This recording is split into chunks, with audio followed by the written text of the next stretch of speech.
Thanks. Okay. Anybody have any questions? Any more we can do for you guys? Polk State College is right down the road. Okay. Thank you for being here. Our city just loves you. I mean, Polk County does, and we want to thank you for the investment in Winter Haven.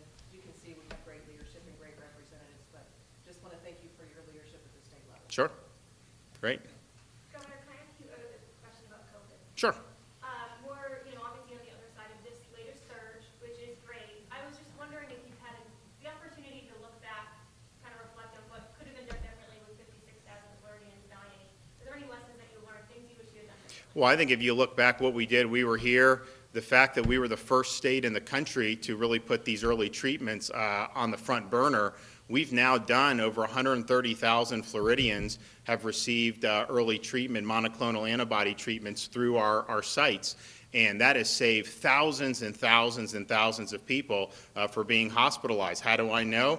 Because they let you know about they were one step removed. So that saved a lot of lives. I think that going back when these first came out, I think that those should have been something that were really on the front burner. And I know a lot of folks, there was a lot of other things going on, but man, you heard very little about this early treatment from the powers that be in D.C.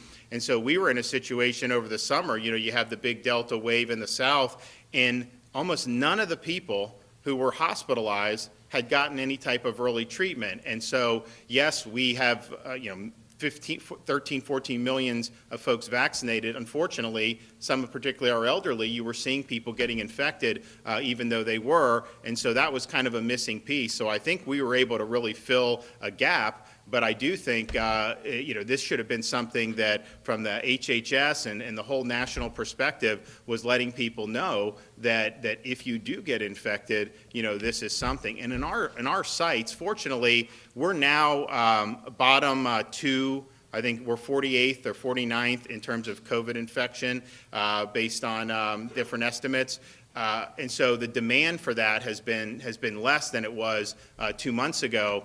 But still, you look at the folks that are going into our sites now, it's 50-50 between people that have been vaccinated and not vaccinated. And so, we had hoped that once you had the vaccine that was kind of, you'd be impervious to being infected. And I know even Biden said, again, falsely, that get it so that you won't get it. But we know people, or the breakthroughs, this is happening. So you have to have a treatment option. Even the CEO of Pfizer said that they're producing they said you got to have therapeutics too, and so they're developing one. But I think we had a lot of success, and we were able to, when Biden cut our allotment coming into Florida, put us in a very difficult situation. I was able to go out, get more supply from another manufacturer, and we actually have had some really good stories about the sotrovimab that's been done. And so fortunately, even with us being cut, because we were able to get that additional supply and because the infections have gone down so dramatically,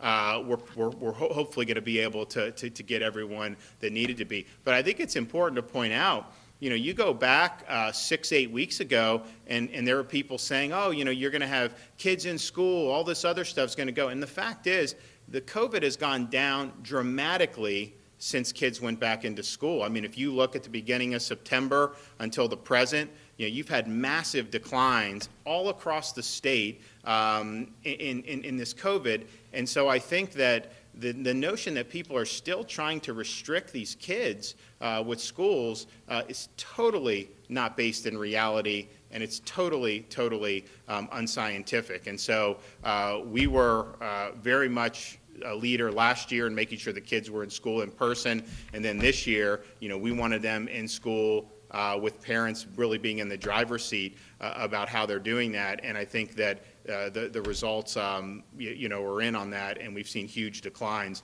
across the board, even as we put 2.5–3 million kids back into the classroom, and that's a really good thing. Okay, we'll see you guys soon. Take care.